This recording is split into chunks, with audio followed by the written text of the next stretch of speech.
The job was supposed to take 40 minutes. That was what the work order said. 40 minutes to inspect the HVAC unit on the 3rd floor of Ridgemont General, replace a faulty coupling on the air handler, and sign off before noon. Owen Calloway had done jobs like this 100 times. He carried his toolbox the way other men carried briefcases, without thinking about it, the weight so familiar it had become part of him. He had parked in the loading bay off Simcoe Street at 8:52, checked in with the facilities desk, clipped the visitor badge to his jacket, and taken the service elevator up. The corridor on 3 smelled like disinfectant and recycled air, the kind of institutional smell that never quite becomes normal, but eventually stops registering. Owen noticed it only because he always noticed things like that. His late wife, Denise, used to say he paid more attention to rooms than to people. She had not meant it unkindly. He found the mechanical room at the far end of the corridor, ran his hand along the housing of the air handler, and felt the slight vibration that told him exactly what was wrong before he'd even opened the panel. 17 years in HVAC and plumbing services, first as an apprentice out of Sudbury, then as a licensed mechanic with his own small contract business, had given him a kind of fluency with machines that he could not easily explain. They made sense to him in a way that many other things did not. He had just knelt down to open his toolbox when he heard the door at the end of the corridor open. He did not look up right away. He was used to being invisible in places like this. Service workers had a particular kind of invisibility in hospitals. People walked past without acknowledging you, spoke around you, looked through you. Owen had long ago made peace with that. He was there for the machinery, not the people. But then he heard small footsteps, not the brisk, purposeful footsteps of staff, something slower and more uncertain. He looked up. A girl was standing about 4 meters away, watching him. She was young, 6, maybe 7. She wore a hospital gown printed with small blue stars, and her feet were bare on the linoleum floor. Her hair was dark and loose around her face, and she was holding one end of the drawstring on her gown with both hands, twisting it slowly. She was looking at him the way children sometimes look at strangers, not with suspicion exactly, but with a careful, measuring kind of attention. "Hi there," Owen said. She did not answer. "Are you lost?" She shook her head very slightly, as though the question were not quite right, but she was willing to let it go. Owen glanced down the corridor. There was no one else in sight. He looked back at the girl and noticed that her face was pale, a certain translucent paleness that children sometimes have when they have been inside under fluorescent light for too long. There was a small bandage on the inside of her left arm, over a vein. "Do you know where your room is?" he asked. She took a step toward him. Then another. She stopped when she was close enough that he could have reached out and touched her shoulder. She tilted her face up and looked at him with large, very still dark eyes, and Owen had the odd sensation that she was not so much looking at him as reading something in the air around him. "Smell like sawdust," she said, "and motor oil." Owen glanced down at his jacket. "Yeah," he said, "probably. I was working out of a shop this morning before I came here." She was quiet for a moment. "My dad used to smell like that," she said. Something in the way she said used to landed quietly in Owen's chest. He kept his voice even. "Is your dad here at the hospital with you?" She shook her head. This time it was a different kind of head shake, not corrective like before, something heavier. "He's gone," she said simply. Owen did not push that. Some things you do not push. "What's your name?" he asked instead. "Mabel," she said. "I'm Owen." She considered this. Then she took one more step forward, and before Owen had time to register what was happening, she had slipped her hand into his. Not grabbing, not clinging, just settling her small fingers into his palm with a quiet certainty, as though she had decided something. He went very still. "You're not going to leave, are you?" she said. She was looking up at him with that same careful attention, and her voice had something in it that Owen recognized, though he had not heard it from a stranger before. He had heard it from his own daughter 2 years ago, in the months after Denise died, when Zoe had started following him from room to room in their house in Barrie, as though afraid that if she lost sight of him, he would disappear too. He didn't know what to say. He looked down at the small hand in his. "Not yet," he said. It was the truth, and it seemed to be enough. He was still kneeling beside the air handler, Mabel sitting cross-legged on the floor 3 feet away watching him work, when the door at the end of the corridor opened again. This time it was not a child. The woman who came through the door was perhaps 38 or 40, dressed in dark tailored trousers and a pale gray blouse that looked like it had been pressed that morning and had not wrinkled since.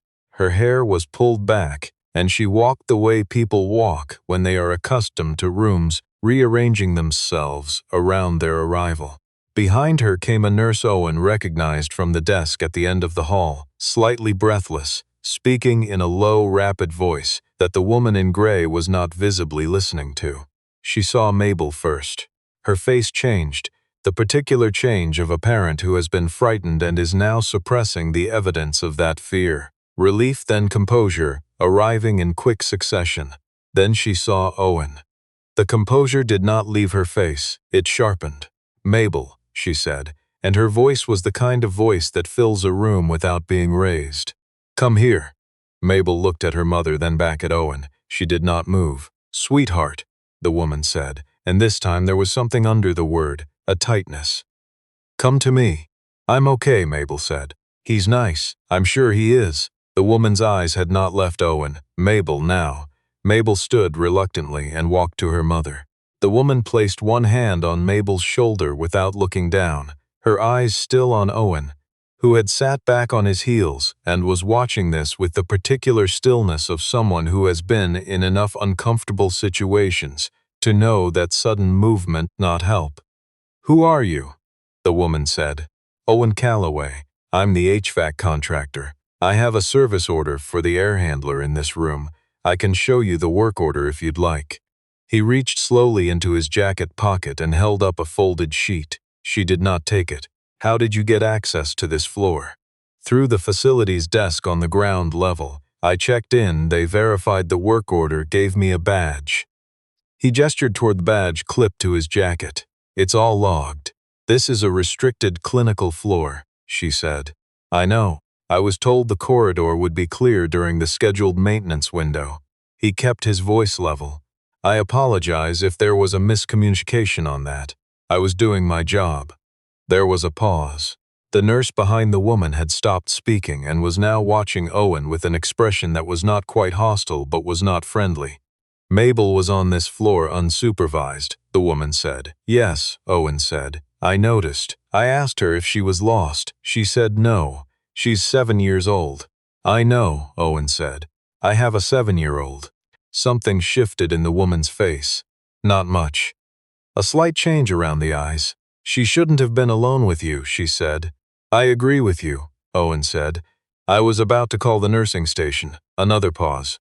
He could see her recalibrating, the way people do when they have arrived expecting a confrontation and found something that doesn't quite fit the shape they'd prepared for. "Vivienne Ashworth," she said finally, not warmly, but she said it, which felt like a kind of concession. "Ma'am," Owen said. She looked at him for another moment, then looked down at Mabel.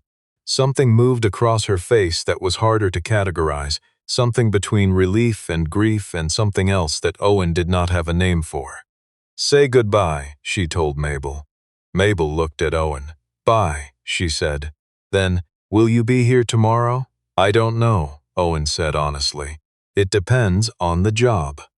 "Okay," she said in the tone of someone filing that away as useful information. Vivienne Ashworth put her hand on her daughter's back and steered her toward the door. At the threshold, she paused and looked back at Owen once more. He couldn't read her expression. Then they were gone. Owen turned back to the air handler. He was there for another 2 hours.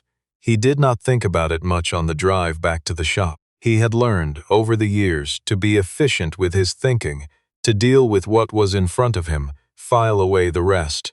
Denise had thought this was a flaw. He had sometimes thought she was right.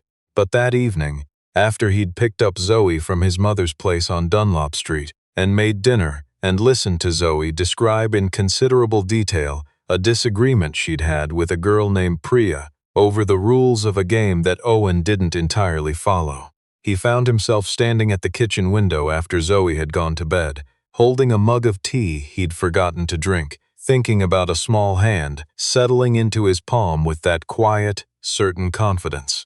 His own daughter had not done that in a long time. These days, Zoe was fiercely independent in the way that children sometimes become after loss, building a kind of armor early, learning to manage their own weight so they don't have to trust anyone else to carry it. Owen recognized it because he had done the same thing at her age after his own father left. He didn't know how to reach through it. He wasn't sure it was his place to try. He poured the cold tea down the drain and went to bed. The next morning, the facilities manager at Ridgemont called him before 8. The coupling he'd replaced had developed a secondary pressure issue. Not his fault. The system was aging and the problem had simply migrated downstream, which was the thing about old systems that people who were not mechanics rarely understood. He was needed back on 3. He told himself this was why he felt something shift slightly in his chest when the call came in. The job. Just the job. He parked in the same loading bay, checked in with the same desk, took the same service elevator.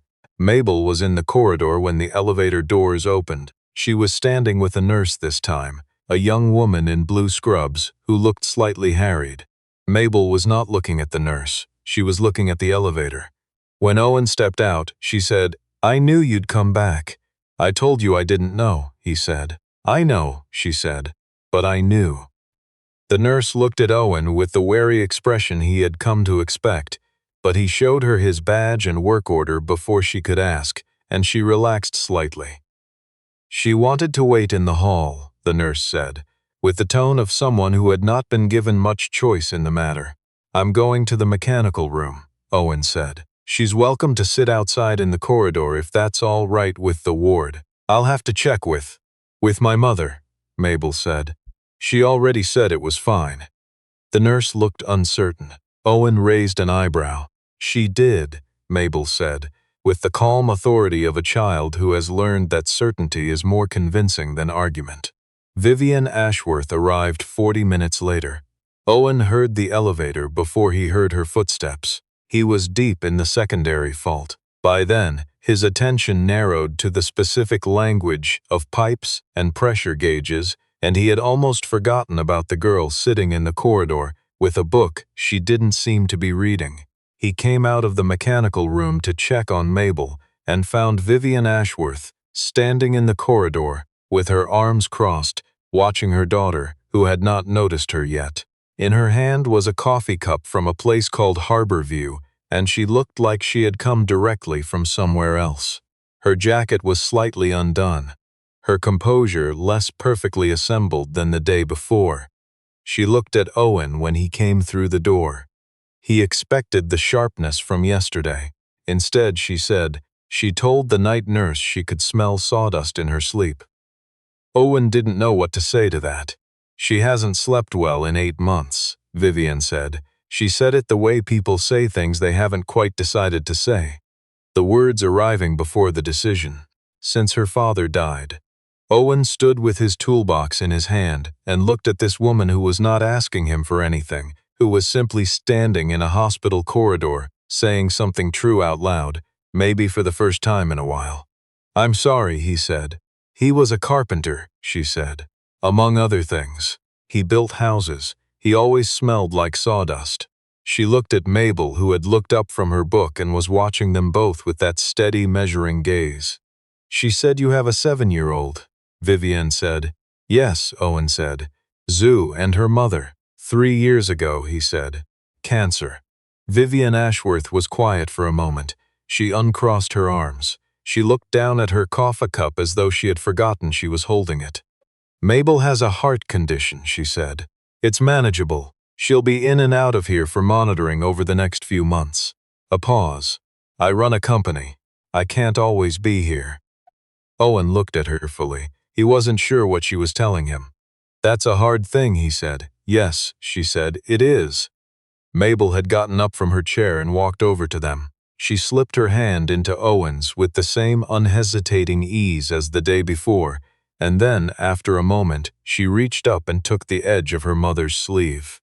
Vivienne looked down at her daughter.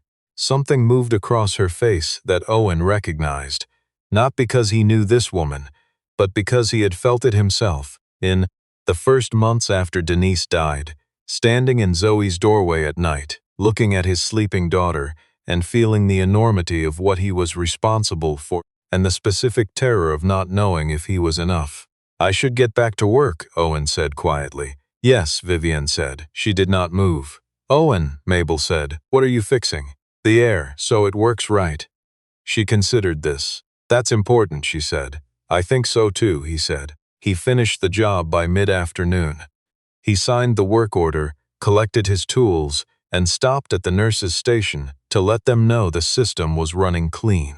The nurse there, a different one than before, older, with the particular unhurried efficiency of someone who had been doing the job for 20 years, looked at his paperwork and then looked at him.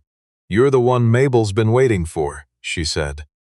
"I'm the HVAC contractor," Owen said. The nurse gave him a look that suggested she had been a nurse long enough to know the difference between what people said and what was actually true. "She's been better the last 2 days," the nurse said. "Eating, sleeping, generally less impossible." She handed him back the signed work order, "In case that matters to you." Owen folded the paper and tucked it into his jacket. "Thank you," he said. He took the service elevator down and walked out through the loading bay into the October afternoon. The sky was the particular gray of a Canadian fall, not threatening, just present, the color of a day that knows it is almost over. He sat in his truck for a moment before starting it. He thought about Zoe, who would be at school for another hour. He thought about the way she sometimes stood in the kitchen in the morning, before she was fully awake, swaying very slightly on her feet, the way she used to do when she was smaller, and Denise would pull her close and rock her without comment. A small unconscious anchoring. Zoe didn't do that anymore, the standing and swaying. Owen wondered when that had stopped. He started the truck. 3 days later, Vivian Ashworth called his business number. He was in his shop when the call came in, replacing a thermostat coupler on a residential unit, the radio on low in the background. He almost let it go to voicemail. He looked at the number, didn't recognize it, answered anyway. "Mr. Calloway," she said. "This is Vivian Ashworth from Ridgemont General." He set down the coupler. "Yes. Mabel is being discharged tomorrow," she said. "They're satisfied with her numbers." A pause. "She asked me to call you." "I'm glad she's doing well," he said. "She wanted to know if you would be there when she leaves." Owen looked at the thermostat coupler in his hand. "That would be," he started, then stopped. "I'm not sure that's appropriate." "No," Vivienne agreed. "Probably not." There was a silence on the line that was not uncomfortable, exactly, but that had weight to it. "She talks about you," Vivienne said. "She told me you explained to her that you fixed the air, so it works right." A brief pause. "She's been telling her nurse that she wants to fix things when she grows up." "That's a good thing to want," Owen said. "Yes," Vivienne said. "I thought so." Another silence. "Mr. Calloway," she said, "I want to apologize for how I spoke to you the first day." Owen leaned back against the workbench. "You were scared," he said. "Your daughter was alone with a stranger. I was also making assumptions," she said, "based on—" She stopped. "Anyway, I was wrong." "It's all right," Owen said, and he meant it. "Mabel will be at the follow-up clinic in 6 weeks," Vivienne said. And then again in December. She said it neutrally, as though reporting a schedule, and Owen understood that this was the way she said things that she was not quite ready to say directly. "I do regular maintenance at Ridgemont," Owen said, equally neutral. "3rd floor, mostly." "I know," she said. "I checked." He found that he was almost smiling. "Tell Mabel I said good luck," he said. "She'll want to tell you herself," Vivienne said. "She's fairly insistent about that kind of thing." "I've noticed," Owen said. "She gets it from her father," Vivienne said, and this time the words landed differently than before. Not with grief leading, but with something warmer behind it. He was very sure about things, too. Owen thought about what the nurse had said. In case that matters to you. I'll be at the clinic on the 6th floor next Tuesday, he said. Routine work, 8 to noon. I know, Vivian said again, and then, after a moment, thank you, Mr. Calloway. Owen, he said. A brief pause. Owen, she said. He told Zoe about Mabel that evening, which surprised him. He was not usually a person who told stories about his day. But Zoe was sitting across from him at the kitchen table, working on a school project that involved a great deal of cutting and gluing, and she looked up at him at some point and said, "You seem different." "Different how?" he asked. She considered him with the frank, unsentimental attention of a 7-year-old. "Like you thought of something," she said. So he told her, briefly, a girl in the hospital, sick but getting better, who had waited for him in the corridor. Zoe was quiet for a moment, pressing a piece of paper down with her palm. "Why did she wait?" Zoe asked. Owen thought about sawdust and motor oil and the particular smell of a workday. He thought about the things children remember about their parents. Not the important things, not the lessons or the decisions, but the small sensory details, the things that live in the body long after the mind has learned to manage. "Because something reminded her of her dad," he said. Zoe was quiet. She pressed her paper again. "Do I remind you of Mum?" she asked. She said it the way she sometimes said difficult things, not looking at him but not hiding that she was asking. Owen looked at his daughter. "Every day," he said. Zoe looked up. She studied him for a moment with that clear, measuring gaze. Then she looked back down at her project. "Okay," she said. But she moved her chair 2 inches closer to his before she went back to cutting. Owen returned to Ridgemont the following Tuesday. He did not know if he would see them. He told himself he was there for the work, which was true. He arrived at 8, checked in, took the service elevator to 6. He replaced a pressure valve on the east corridor, recalibrated a thermostat in the surgical prep area, ran a diagnostic on the ventilation unit at the far end of the floor. At 11:45, he was packing his toolbox in the corridor near the elevator when he heard small, quick footsteps. He turned. Mabel was walking toward him with the purposeful, slightly uneven stride of a child who has been told not to run in hospitals and is running anyway.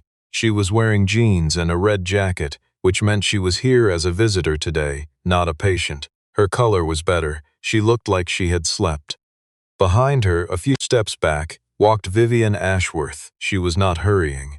She was watching her daughter run toward a man in a work jacket in a hospital corridor, and her face, Owen saw, had something on it that was not the composed, assembled expression he had first seen.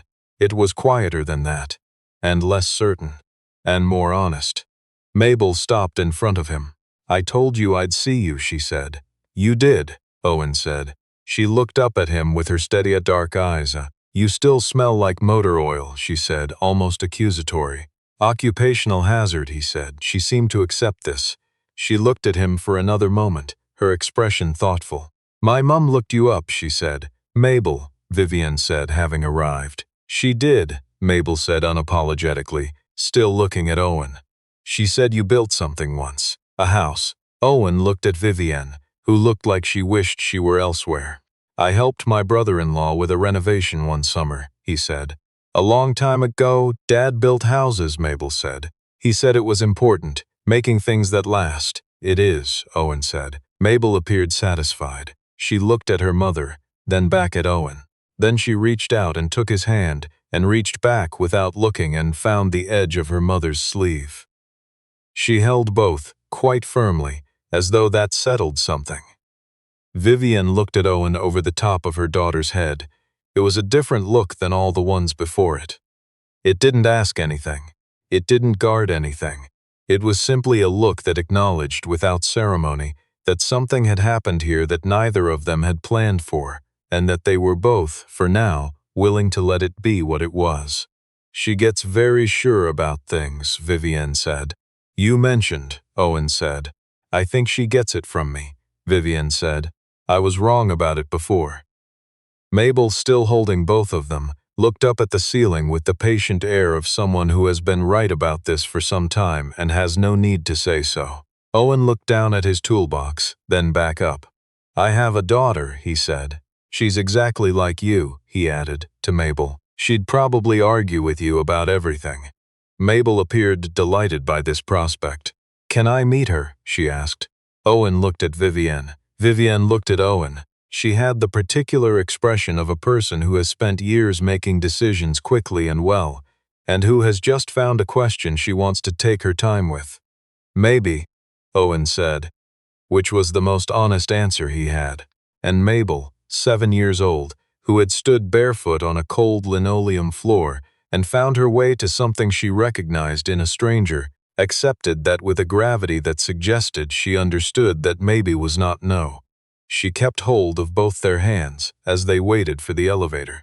And that, Owen would think later, not that evening and not the next day, but sometime in the weeks that followed, sitting at his kitchen table while Zoe told him about her day, was where it had begun, not with a decision, not with a plan, but with a child who was very sure about things and who had been right.